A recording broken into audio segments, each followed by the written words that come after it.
He left his son $500 million, but his dark-skinned daughter only got an old phone. But as soon as she turned it on, chaos ensued. Watch until the end to find out what she found inside.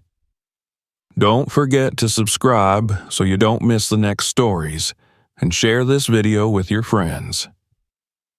The summer heat clung to the city streets with an unshakable heaviness, even as the black cars rolled up to the church one by one, depositing well-dressed people who wore grief on their faces like a carefully chosen accessory. The tall white steeple cast a narrow shadow over the concrete steps, where mourners whispered among themselves, some dabbing at dry eyes, some glancing at the tinted windows of the limousine, wondering if he would have approved of the service, of the flowers, of the way they were all gathered here for him. Layla stood off to the side, a slim figure dressed in a simple black dress with long sleeves that clung to her wrists, the fabric sticking to her skin with sweat she dared not wipe away. Her dark skin, her tightly coiled curls pulled into a low bun, the deep brown of her eyes that matched the color of his, were all reminders to everyone here of a mistake they believed her father had once made. The men in dark suits and women in conservative dresses glanced at her as if she was a ghost walking among them, a reminder of something they would rather forget, of something that did not belong in their pristine world. She stood quietly, clutching the old black purse that held nothing but her phone, a handkerchief, and a small battered leather-bound Bible her mother had given her before she died. Her mother had been the first shadow in her life, a woman with hands that smelled of lemon oil and dish soap, who had told Layla stories about a world that would never love her fully, about how her darkness would be both her burden and her armor. Her mother had told her to keep her chin up, to keep her voice soft, to stay out of the way. Her mother had died before she could see what it meant for Layla to grow up as the hidden daughter of a wealthy man who lived in a mansion with marble floors and chandeliers that glittered like ice. A man whose name everyone here revered, but whose blood in Layla's veins was a stain they could not wash away. Layla's father was dead now. Oliver Grant, beloved philanthropist, real estate tycoon, and family man, had died in a private hospital room with white sheets and the sterile scent of antiseptic that still clung to Layla's clothes even now. She had been there, standing at the edge of the bed, watching his chest rise and fall, each breath like a mountain he struggled to climb. She had held his hand, feeling the bones beneath the thin, papery skin, and she had thought about how small he looked, how fragile, how human. She had wondered if he would say something to her, something that would change everything, something that would make the years of being hidden worth it, but he had only looked at her with tired eyes and said, "This is all you need, Layla," before pressing the small, old phone into her palm. She had not understood then. She did not understand now. Inside the church, the organ played softly, and the wooden pews were filled with people who nodded solemnly as they were led through prayers and memories that painted Oliver Grant as a perfect man, a loving father, a generous leader. Layla sat in the last row, her hands clasped tightly, her eyes fixed on the polished wood of the coffin that lay before the altar, surrounded by white lilies and roses that smelled too sweet, too heavy, making her stomach churn. The voices of the family members who stood up to speak blurred together, their words melting into each other like wax in the heat. But then he stood up. Joshua Grant, her brother. Tall, light-skinned, with sandy hair cut neatly, a crisp black suit that fit him perfectly, shoes that gleamed under the light filtering through the stained glass. His blue eyes were clear, bright, and he carried himself with the easy confidence of a man who had never known what it meant to be hidden, to be questioned, to be doubted simply for existing. He was everything she was not. Everything that made the family proud. Everything they claimed as their own. He spoke about their father with practiced sincerity, his voice unwavering, telling stories about fishing trips, about advice Oliver had given him on running the family business, about the way their father had believed in hard work and honesty. The congregation nodded, some dabbing at their eyes, some smiling softly. No one looked back at Layla. No one mentioned her. No one acknowledged that Oliver had another child who stood in the shadows, who shared his blood, but not his name. Not truly. When the service ended, people filed past the casket, laying flowers, whispering prayers, crossing themselves. Layla waited until the end, until the church was nearly empty, before she approached.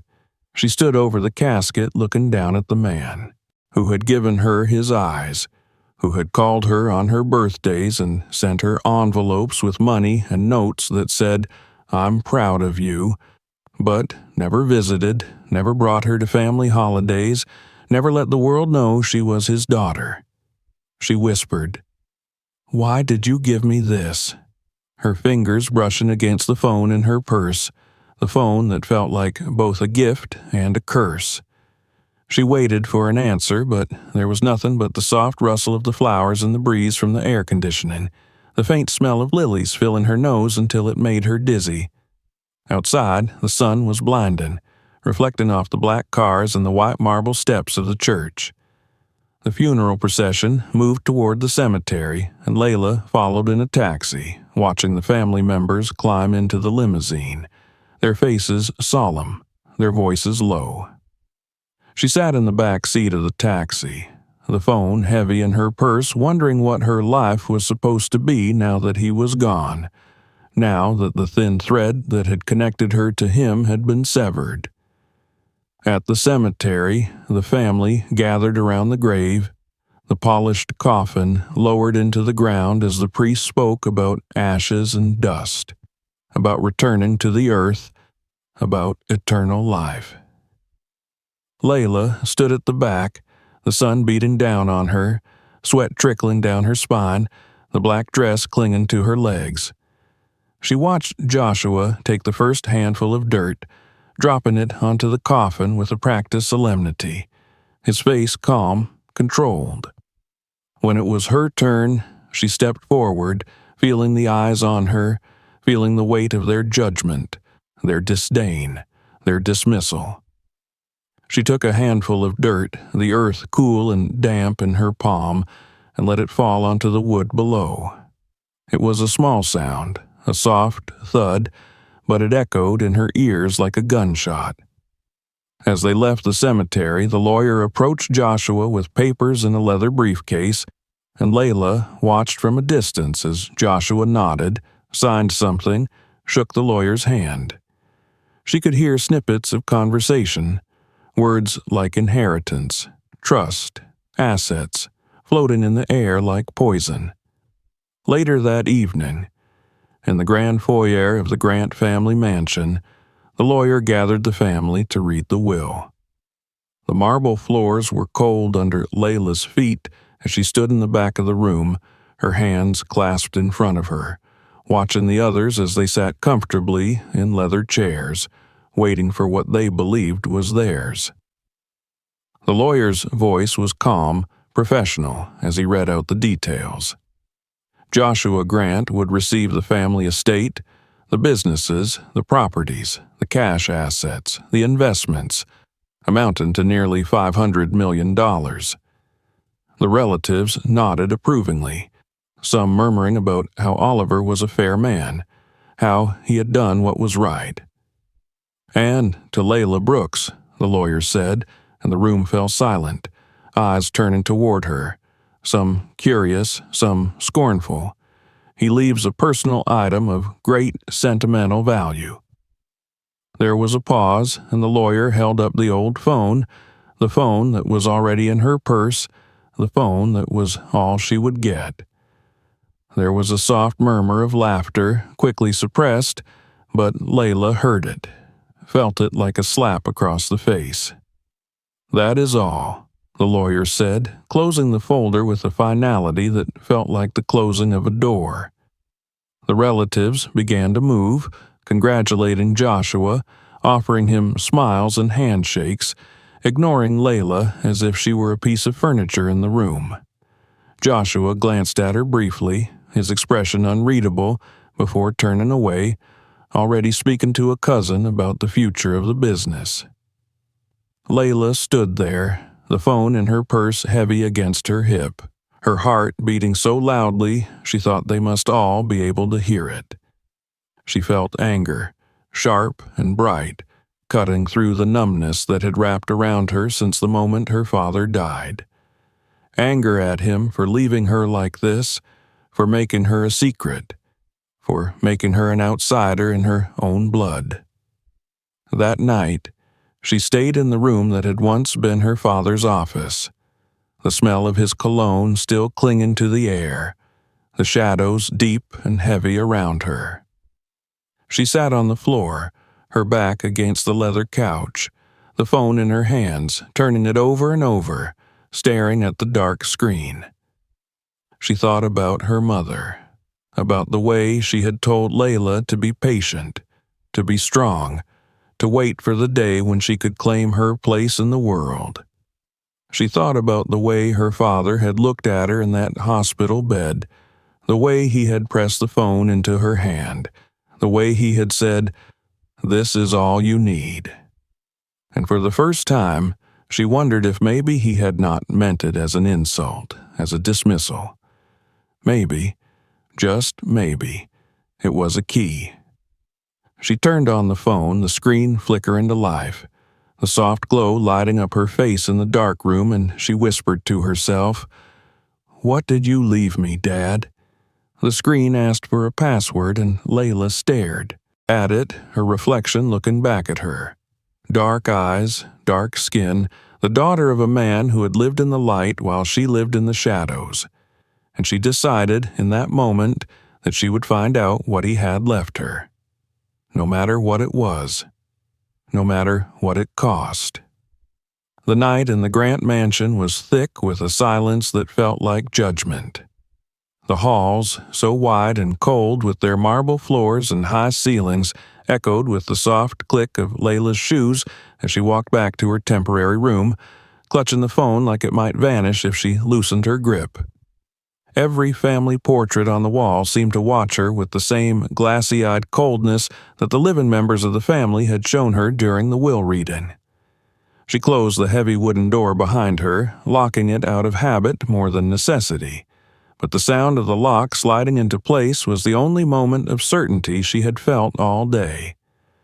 She placed the phone carefully on the desk, its cracked screen reflecting the soft glow of the lamp. The light haloed around the edges of the old leather chair, around the shadows of the books that lined the shelves, around the edges of the dust that no maid had dared to clean since Oliver Grant had gone into the hospital for the last time. She had never felt so alone, even though she had been alone for most of her life. Her mother had always told her, "Your darkness is a part of you, but it is not all of you." Yet the world had never let her forget it. In school, at events where Oliver would stand across the room pretending not to know her, while sending envelopes with checks to pay for her tuition, in the way people's eyes slid over her and then away, uncertain where she belonged. And now she was here, in his house, surrounded by people who shared her blood but not her skin, holding the only thing he had left for her. An old phone. A worthless, cracked, outdated phone that had felt like a final insult when it was pressed into her hand. But the way he had looked at her in that hospital room, the way his eyes had cleared for a moment, the way his fingers had gripped hers, there had been something in that look. "This is all you need, Layla." She turned on the phone. The screen lit up, weak but steady, displaying a simple lock screen with the time and date, an old background image of a mountain range, and a prompt for a password. Layla stared at the prompt, her reflection looking back at her from the glass, her dark skin and tired eyes, her hair coiled back tightly. She tried the obvious first. Her birthday. His birthday. The day her mother died. The day he had first met her in person, a memory etched in her mind as the day she realized who she was in his world. None of them worked. Each attempt brought up a red flash on the screen, the vibration harsh against her palms, a small, cruel denial that she could feel down to her bones. She set the phone down and stood, pacing the room, her bare feet cold on the hardwood floor, her mind a swirl of anger and fear and desperation. She remembered the way he had looked at her when she was 7, hiding under the table during one of the family dinners she had been allowed to attend. He had found her there, her small body curled up, her eyes squeezed shut, hoping to disappear. He had knelt down, his large hands resting on his knees, and he had smiled. "My little shadow," he had said softly, reaching out to brush a tear off her cheek. "You see everything from down there, don't you?" She stopped pacing, her breath catching. "Shadow." She picked up the phone and typed in the word SHADOW. The screen blinked once, twice, and then unlocked with a soft click. Relief and fear washed over her in equal measure as the home screen opened, displaying rows of old apps, some she recognized, some she did not, and a single folder titled "Not for Everyone." Her fingers hovered over it, trembling. She opened the folder. Inside were dozens of files, each labeled with years, some dating back decades, some recent. There was a video file simply titled Layla. Her breath caught in her throat as she tapped it. The video began, shaky at first, and then it settled, showing her father sitting in what looked like his office, the same office she was standing in now, but younger, healthier, the lines on his face less deep, his hair still more salt than snow. "Layla," he said, and her name on his lips was like a small, painful gift. "If you're watching this, it means I'm gone, and it means you have the phone. This phone is everything, Layla. It's your protection, and it's your burden." He sighed, rubbing a hand over his face, looking older in that moment than she had ever seen him look. "There are things I've done, things I've tried to fix, things I've failed to fix. Project Silent Eclipse. If you haven't heard of it, you will. It's dangerous, Layla. It's everything." His eyes lifted, looking directly into the camera, and it felt like he was looking directly into her eyes, seeing her, truly seeing her for the first time. "You're my daughter, my blood. I know the world has made you feel like you're nothing, but you are everything. And this is your proof. But be careful, Layla. Trust no one, not even family. Not until you understand everything." The video ended, and Layla found herself staring at the dark screen, her heart hammering, her breath coming in short, sharp gasps. The room seemed to close in around her, the shadows pressing against her, the silence of the house now feeling like a threat rather than a comfort. She scrolled through the files, each one requiring a password, each one a locked door she did not yet know how to open. She found another app on the phone, the icon a simple, antique-looking key.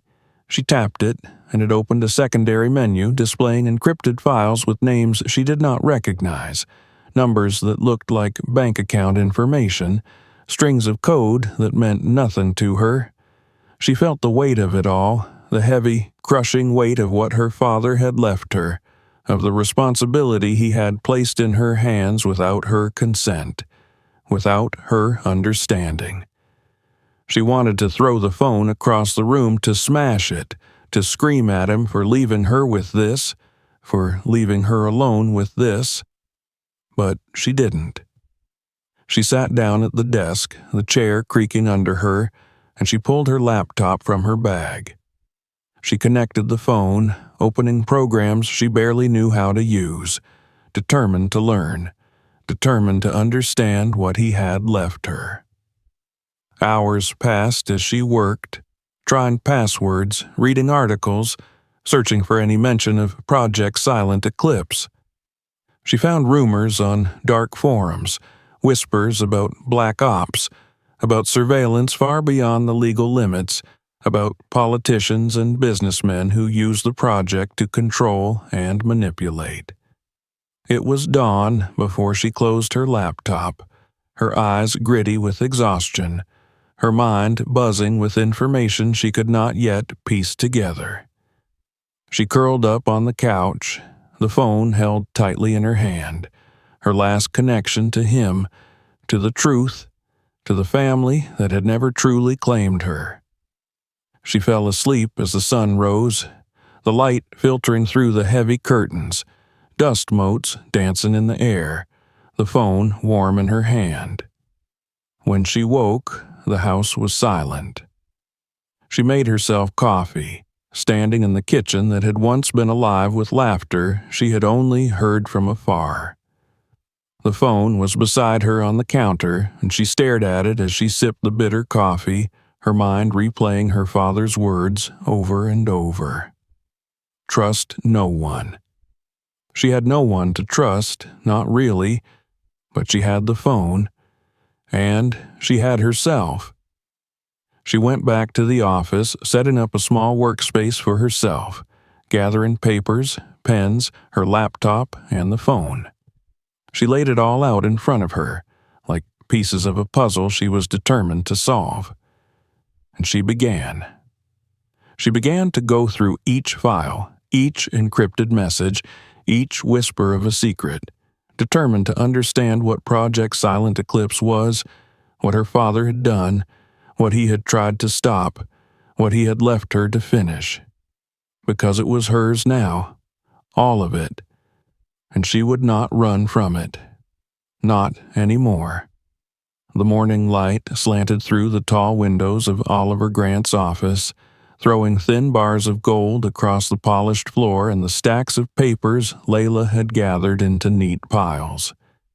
She had barely slept, her mind turning over the files, the names, the numbers, the codes she could not yet understand. She could still hear his voice from the video, the words echoing like a promise and a curse.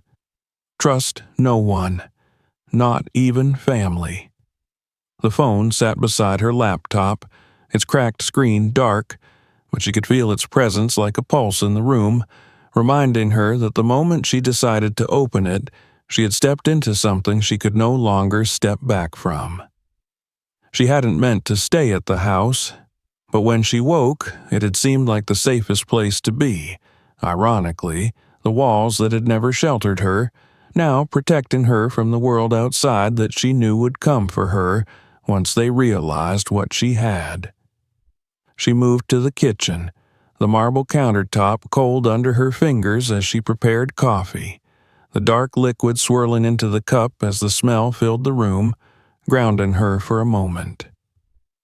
She had barely taken her first sip when she heard the heavy knock on the front door. She froze, the cup halfway to her lips, her heart pounding, a sickening twist of fear in her stomach. She set the cup down carefully, quietly, and walked toward the door, each step measured, her mind racing through possibilities. She hadn't told anyone she was here, hadn't called anyone, hadn't reached out for help. She peered through the peephole and felt her stomach drop. Joshua. He stood there, dressed in a dark suit, casual yet sharp, the expensive cut of the jacket framing his tall figure perfectly. His hair was combed back neatly, his blue eyes clear and calm, but there was something in the set of his mouth, the tightness in his jaw, that told her this was not a friendly visit. She opened the door just enough to look at him, the chain still on, a thin barrier that felt like a joke between them. "Layla," he said, his voice smooth, as if they were simply siblings sharing a morning coffee. "May I come in?" She hesitated, the words of her father ringing in her mind, but she unhooked the chain and stepped back, letting him in.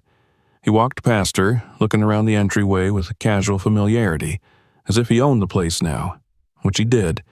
He turned to her, his hands in his pockets, studying her with that calm, detached gaze that had always made her feel invisible, even when he was looking directly at her. "I wasn't expecting you to still be here," he said, tilting his head slightly. "I thought you'd be gone by now."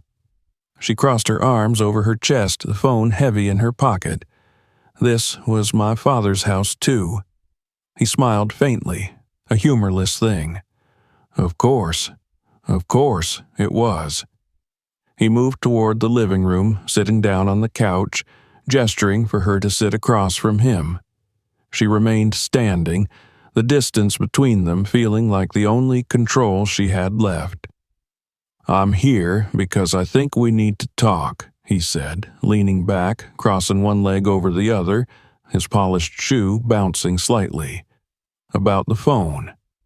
Her heart clenched, but she kept her face blank. "What about it?" Joshua's smile widened, but it didn't reach his eyes. "Come on, Layla. We both know it's not just a phone. Dad had a habit of keeping things complicated, and I know he left it to you for a reason." She said nothing, her fingers curling into fists at her sides. "Look," he said, leaning forward, his elbows on his knees, his voice lowering as if they were co-conspirators. "I don't care what's on it. I don't. But there are people who do. People who think you have something they want, and they're going to come for it. For you. I'm trying to help you." Layla let out a short, humorless laugh. "Help me? By taking it away?" His eyes flickered, and for a moment she saw the irritation behind his calm exterior. "Layla, this isn't a game. You have no idea what you're getting yourself into." "You're right," she snapped, "because no one ever told me anything. I was just the hidden daughter, the secret, the mistake he tried to hide while you got everything, while you got to be the perfect son." Joshua's jaw tightened, but he didn't look away. "You think I wanted this? You think any of this was easy? Dad had a lot of enemies, Layla. He was in deep, and now you're dragging yourself into it too." She shook her head, taking a step back. "No, you're not here to help me. You're here because you're scared. You're scared I know something you don't. You're scared I have something you want." Joshua stood abruptly, the calmness gone, his blue eyes sharp, cold. "I'm here because you're making this harder than it needs to be. Just give me the phone, Layla. Walk away. You don't need to be a part of this." She shook her head again, clutching the phone in her pocket. "No." For a moment they stood there, the tension between them thick, the air in the room heavy with everything unsaid.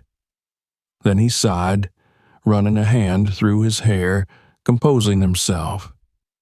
"Fine," he said softly, moving toward the door, "but don't say I didn't warn you." He left without another word, the door closing behind him with a soft click that felt like a warning in itself. Layla stood there, trembling, the phone in her hand now, staring at the door, her mind racing. She knew now that whatever was on the phone, it was dangerous.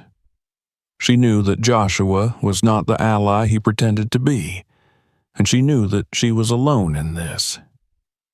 She moved back to the office, sitting down heavily in the chair, the phone on the desk in front of her. She opened it again, scrolling through the files, the videos, the encrypted messages. She found a file titled Project Silent Eclipse Overview, and she tapped it, her breath catching as it opened to a document filled with names, dates, transactions, and notes in her father's handwriting. It detailed meetings with politicians, payments to judges, deals made in the dark, promises exchanged for power, for silence, for control. Her father had been part of it, and then he had tried to stop it. He had gathered evidence, hidden it, and then he had given it to her. Not to Joshua, to her, because he knew she would not ignore it. She scrolled through the names, recognizing some of them from the news, from the papers, from conversations she had overheard as a child when she was supposed to be asleep.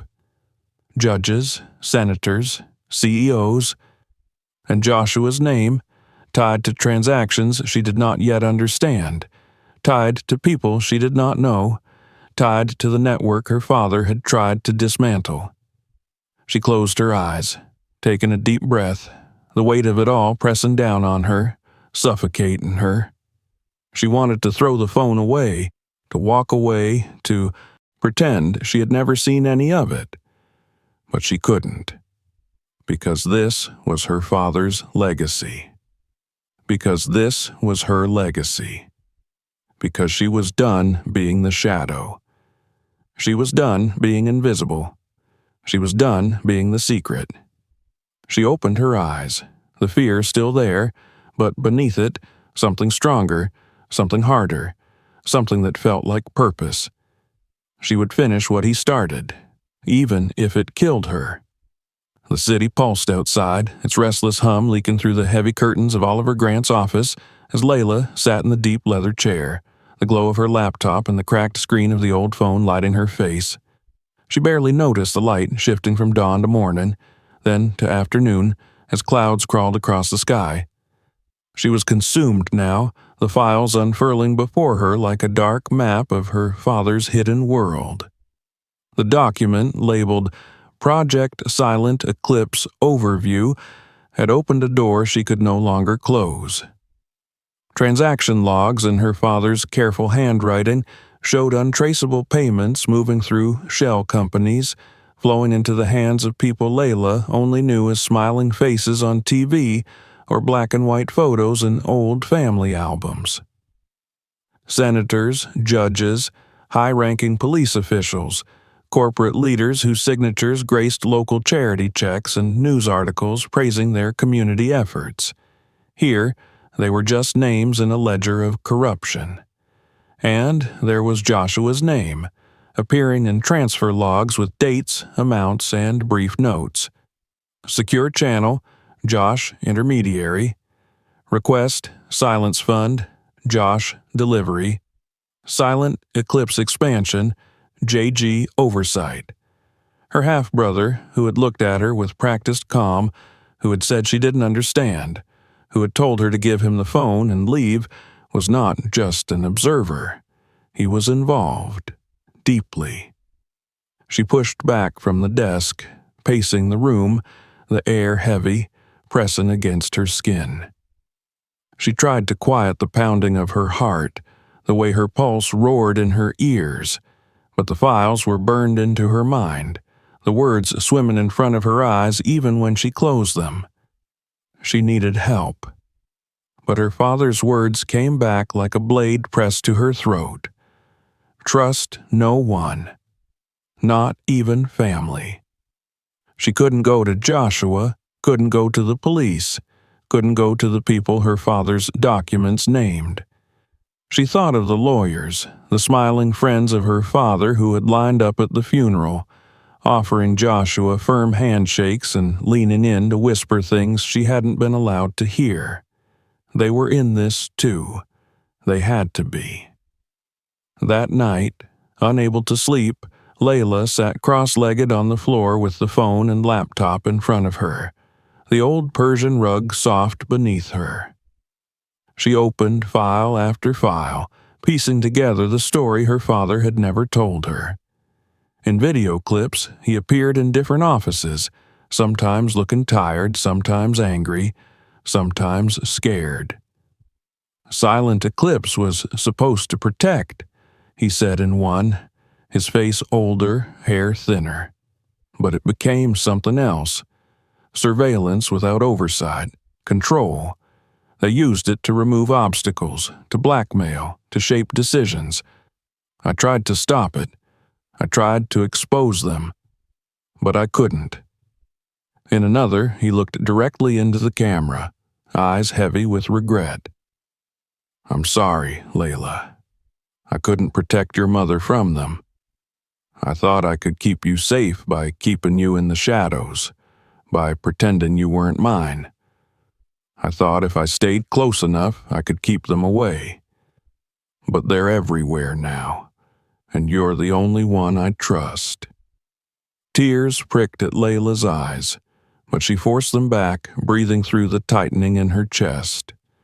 Her mother's face flashed in her mind, her soft hands, her quiet strength, the way she had never raised her voice even when the world gave her every reason to. It was in the middle of decoding a string of financial transactions that Layla found the addresses. A list of safe deposit boxes, storage units, and private bank vaults, each linked to a different alias her father had used, each tied to numbered accounts she recognized from the transaction logs. She realized he had left more than just digital files. He had left her physical proof, the kind that couldn't be deleted, the kind that could bring silent eclipse crashing down. She made a plan. The next morning, Layla, dressed in dark jeans and a black jacket, her hair tucked under a cap, the phone zipped into an inside pocket close to her heart. She slipped out of the mansion before sunrise, moving like a shadow through the quiet streets, avoiding the black sedans she had seen parked nearby in the days since the funeral. The first address was in a bank on the west side, an old building with heavy stone columns and brass doors that glinted in the early morning light. She used the key her father had hidden in a box of his old cufflinks, her hand trembling as she pushed it into the lock of the safety deposit box. Inside, there were documents wrapped in plastic, bundles of old cash, a few gold, coins, and a thin leather notebook. She slipped everything into her bag, closed the box, and left without looking back, her eyes scanning the street for watchers, for shadows, for anything out of place. The second was harder. A storage unit in an industrial part of the city, down cracked roads littered with debris and forgotten cars. She waited until dusk, slipping inside as workers left for the day, her footsteps echoing in the cold corridors. She opened the unit, heart in her throat, and found a metal lockbox bolted to the floor. It took her hours to pry it open, her hands blistering, sweat dripping down her back. Inside were hard drives, a portable safe, and a single note written in her father's careful hand. Use this if they come for you. She took everything. She returned to the mansion, her bag heavy with the weight of secrets that felt like they could drown her. She locked herself in the office, spreading out the contents of the safe deposit boxes on the floor, the papers, the drives, the gold coins reflecting the lamplight. As she began cataloging everything, she heard a noise, a soft, careful knock at the door. She froze, her breath catching, the weight of her father's warning pressing down on her. Trust no one. The knock came again, a little louder this time. Layla? Joshua's voice muffled but clear through the heavy door. We need to talk. She looked at the door, then back at the files in front of her, her mind racing. He knew. Of course he knew. He had let her dig, let her find pieces of the puzzle, and now he had come to take it all away. She didn't answer, moving quickly, gathering the documents, shoving them back into her bag, zipping it closed with shaken hands. She grabbed the phone, holding it tightly as she moved to the window, pulling the curtain back just enough to see the driveway. Joshua's car was there, but there were others too.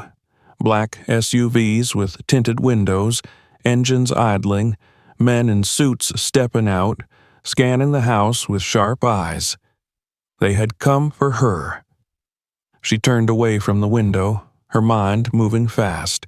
She had to leave. Now. She heard Joshua's voice again, firmer this time. "Layla, open the door. You don't understand what you're doing."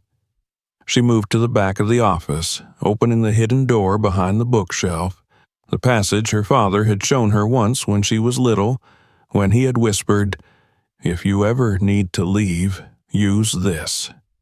She slipped through, closing the door behind her just as she heard the front door of the office crack under pressure, the sound of boots on marble floors, the low murmur of voices, Joshua's voice rising above them.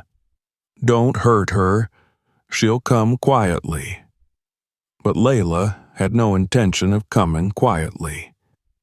She moved through the narrow corridor, emerging into the garage, slipping out into the night, the cold air biting at her skin as she ducked into the shadows, clutching the phone and the bag, her breath fogging in the air. She was done being the hidden daughter. She was done letting them decide her fate. She would finish what her father had started, even if it meant running, even if it meant hiding, even if it meant standing alone. Because she was not alone anymore. She had the truth, and the truth would protect her, if she could survive long enough to use it. The city lights flickered like distant stars as Layla moved through the back alleys, the cold wind biting at her skin through her thin jacket. The heavy bag pressed against her shoulder with every step, the weight of the hard drives, the gold, and the documents digging into her bones as if reminding her that every step forward was a step deeper into the war her father had left behind. The phone was warm in her pocket, a heartbeat against her thigh, the cracked screen reflecting every street light as she checked it for messages, for warnings, for anything that might tell her she wasn't alone in this. But the screen remained empty, a silent reminder that the only person she could trust was herself. She ducked into an all-night diner, sliding into a booth in the corner where the flickering neon sign outside cast blue and pink shadows across the cracked vinyl seat. She ordered a coffee she couldn't afford to drink, keeping her eyes on the reflections in the window, on the door, on the people moving outside, every sense straining for danger. Joshua's face kept flashing through her mind, the tightness in his jaw, the sharpness in his eyes as he stood outside the office, demanding the phone, demanding her compliance, demanding her silence. She remembered the way he had once smiled at her when they were children, how he had given her a piece of candy at a family event while everyone else ignored her, how he had ruffled her hair before looking around to see if anyone had noticed, his face falling when he saw their father watching. She remembered the way he had looked at her at the funeral, the way his eyes had slid away from hers, unable to meet them, unable to face what she represented, and she remembered the transaction logs. Josh, intermediary, request, silence fund. JG oversight. The words were burned into her mind, twisting every memory of kindness into a lie, every soft word into manipulation, every promise into a threat.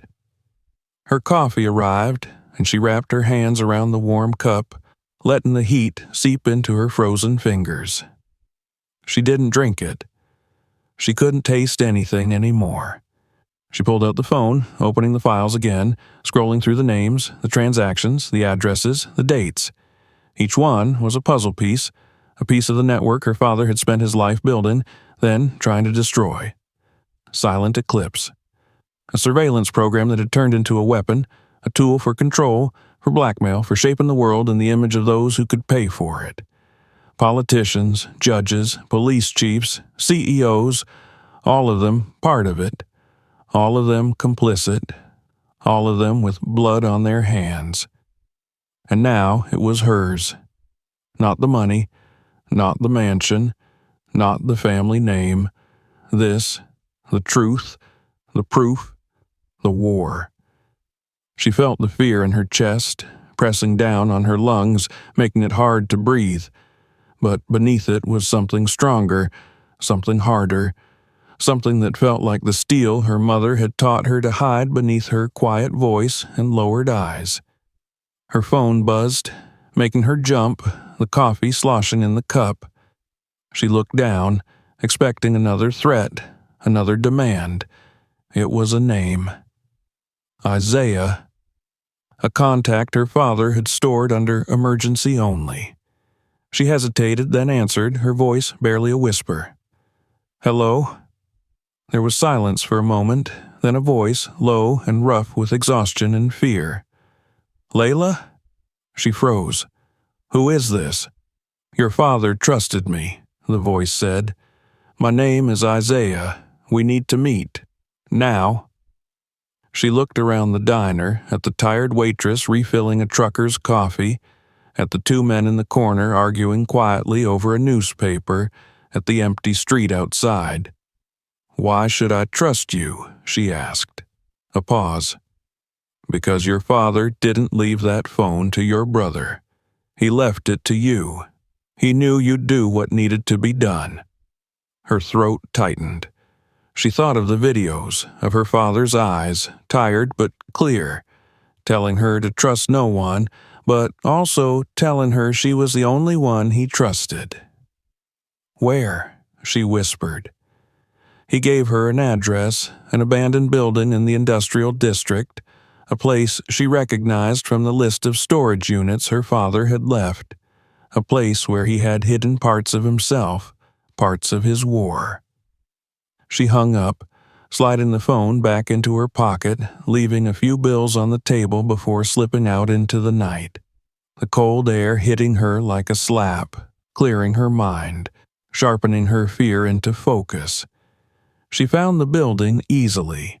The tall, crumbling warehouse with boarded windows and a rusted door that groaned as she pushed it open.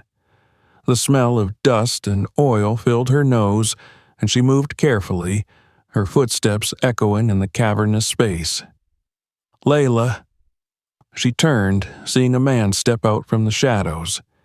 He was older than her, maybe in his 40s, with dark skin and tired eyes, his hair pulled back into a short braid. He wore a heavy coat, his hands in his pockets, his eyes watching her with a mix of caution and relief. "You look like him," he said quietly. "Your eyes." She didn't respond, clutching the strap of her bag tightly, ready to run if she needed to. He raised his hands slowly, showing he was unarmed. "I worked with your father. I helped him build Silent Eclipse. I tried to help him shut it down when he realized what it had become." She swallowed hard, her voice shaking. "Why should I believe you?" He sighed, pulling out a small device, holding it out to her. It was a hard drive, marked with her father's initials. "Because he left this with me, told me to give it to you if anything happened to him." She took it carefully, her fingers brushing against his, the cold metal biting into her skin. "I don't know everything," he said, stepping back, his eyes scanning the dark corners of the warehouse. "But I know enough to know you're in danger. They're coming for you, Layla. Your brother, too." She looked at him sharply. "Joshua?" He nodded. "He's in deep. He thought your father would protect him, but when your father turned against the project, Joshua was left exposed. Now he's trying to cover his tracks." Her breath caught. "He sold Dad out?" Isaiah hesitated, then nodded. "Yes." The word felt like a knife, cutting through the last thread of the family she had left. "What do I do?" she whispered. Isaiah looked at her, his eyes hard. "You finish what your father started." She closed her eyes, feeling the weight of the bag on her shoulder, the phone in her pocket, the hard drive in her hand. When she opened them, she felt the fear, but it was buried beneath something stronger. Resolve. She nodded. "Okay."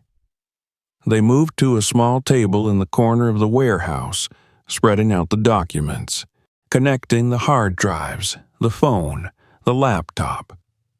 Isaiah showed her how to decrypt the files, how to trace the transactions, how to connect the names to the crimes, how to build the case her father had died trying to build. Hours passed, the darkness outside shifting as dawn began to creep in through the cracks in the boarded windows, the light catching on the papers, on the screens, on the faces of the people who had sold the world for power. They found names she knew, names she didn't, names tied to murders, to blackmail, to deals that had cost lives and ruined futures. They found proof, enough to destroy Silent Eclipse, to burn it to the ground. They heard the cars before they saw them, the engines rumbling outside, doors slamming, footsteps crunching on gravel. Isaiah looked at her, his eyes calm. It's time.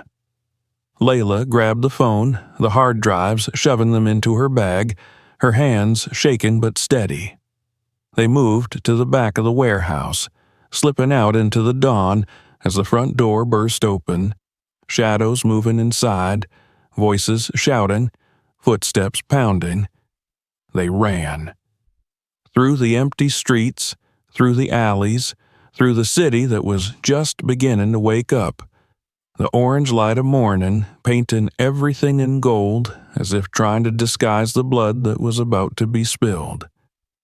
They didn't stop until they reached a safe house, a small apartment Isaiah had prepared, hidden behind layers of false leases and shell companies. Inside, they collapsed, gasping for breath, the bag between them on the floor, the phone on top, the cracked screen reflecting the first rays of sunlight. Layla looked at Isaiah, her chest heaving, her eyes burning.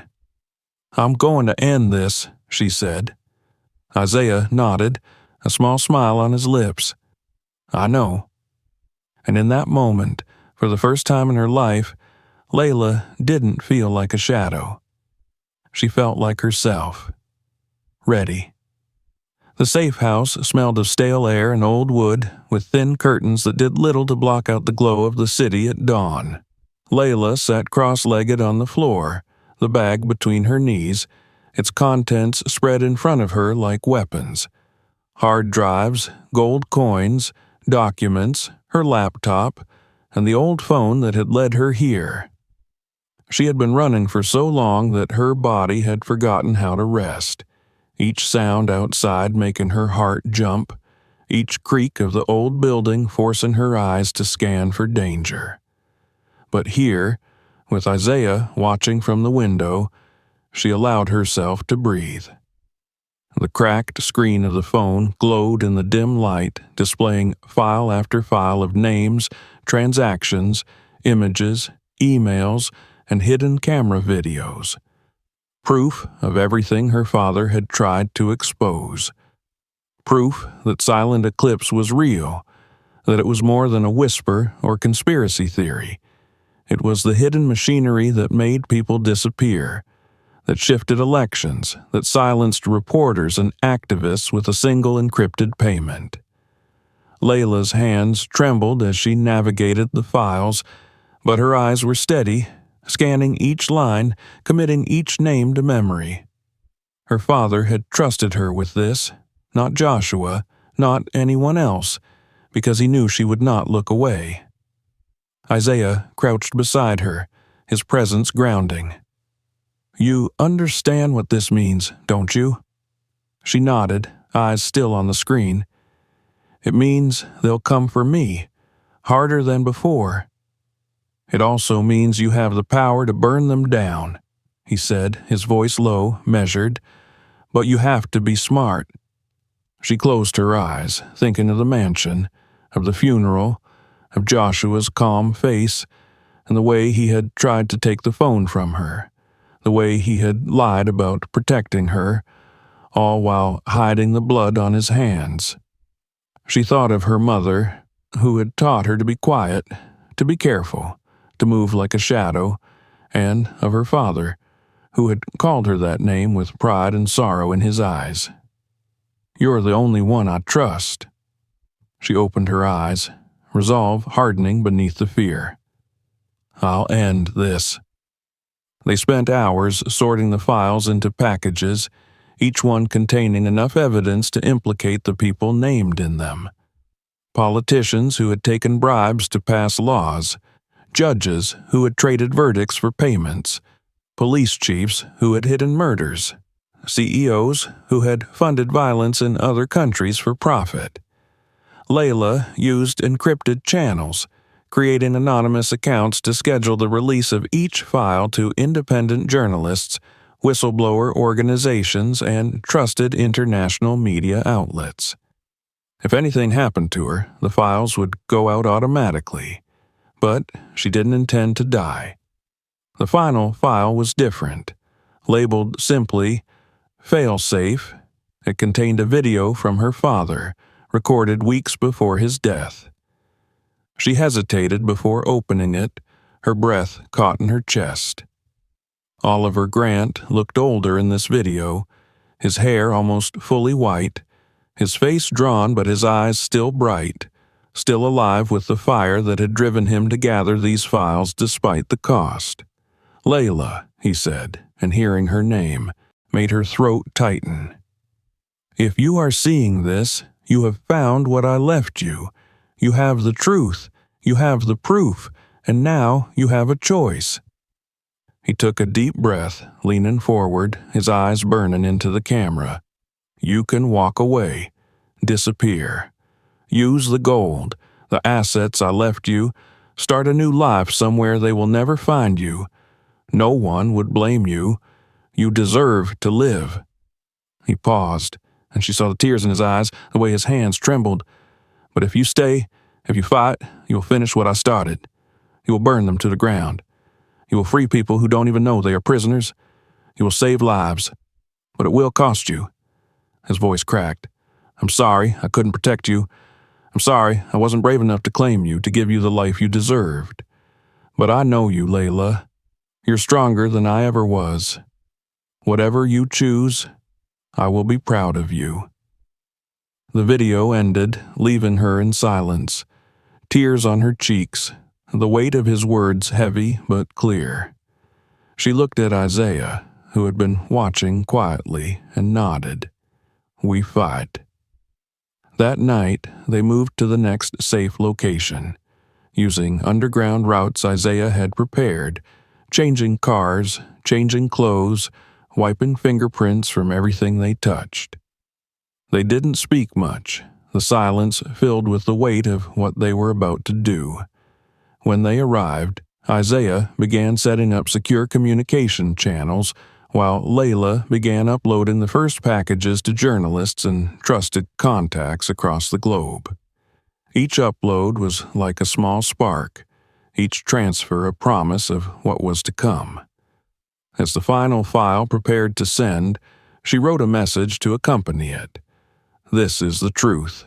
This is Silent Eclipse. The world deserves to know. Don't let them bury this." She pressed send. At first, there was silence. Then the world began to burn. News sites lit up with headlines, social media flooded with documents, screenshots, videos, lists of names, bank transactions, and internal emails proving the existence of Silent Eclipse and the people who controlled it. Protests began to form in cities. Calls for investigations echoed across news channels, and hashtags began trending worldwide. Layla watched from the small window, the glow of the city suddenly brighter, louder, as if the world itself was waking up, shaking off the chains it didn't know it was wearing. She felt no triumph, only a quiet, heavy certainty that she had done what she was meant to do. But it wasn't over. The knock on the door came late at night, quiet but sharp, 3 precise raps that echoed in the small space. Isaiah moved to the door, peering through the peephole before looking back at Layla, his expression tense. "It's your brother." Her stomach twisted, but she stood, moving to the door, nodding to Isaiah to open it. Joshua stepped in, his clothes disheveled, his eyes wild, his face pale. He looked at her, his lips moving without sound for a moment before he found his voice. "What did you do?" he hissed, stepping forward. "Do you have any idea what you've unleashed?" Layla stood her ground, her eyes steady. "The truth." Joshua shook his head, his hands running through his hair. "You've destroyed everything. They're coming for us. Do you understand that? They'll kill us." She felt the fear, but it was distant now, buried under the resolve that had kept her alive this long. "Then you shouldn't have helped them." His eyes widened, his mouth opening, closing, searching for words that wouldn't come. "I didn't have a choice." "There's always a choice," she said quietly. Isaiah stood behind her, silent but present, a reminder that she was not alone now. Joshua's shoulders slumped, and for a moment he looked like the boy she remembered, the one who had given her candy when no one else was looking, who had smiled at her before remembering he wasn't supposed to. "What do we do now?" he whispered. Layla took a deep breath, looking out the window at the city that was beginning to shake, beginning to wake, beginning to fight. "Now," she said, turning back to him, "we finish this." The night outside was alive with sirens, with the roar of voices demanding justice, with the lights of cameras capturing the fall of people who had once thought themselves untouchable. Layla stood by the window, the phone in her hand, the cracked screen still glowing, the last message from her father displayed, "The truth will protect you." She pressed her hand to the glass, feeling the vibrations of a world changing, the fear still there but no longer in control, replaced by the quiet certainty that she had become the weapon they never saw coming. The shadow they had ignored. The shadow that would destroy them. And in the dawn that followed, as the city roared and the world began to shift, Layla knew that she had finally stepped out of the shadow, into the light, on her own terms. If you found this story powerful, make sure to subscribe for more stories like this and share this video with someone who needs to see it. Check out the next videos on the channel to keep exploring stories that will challenge and inspire you.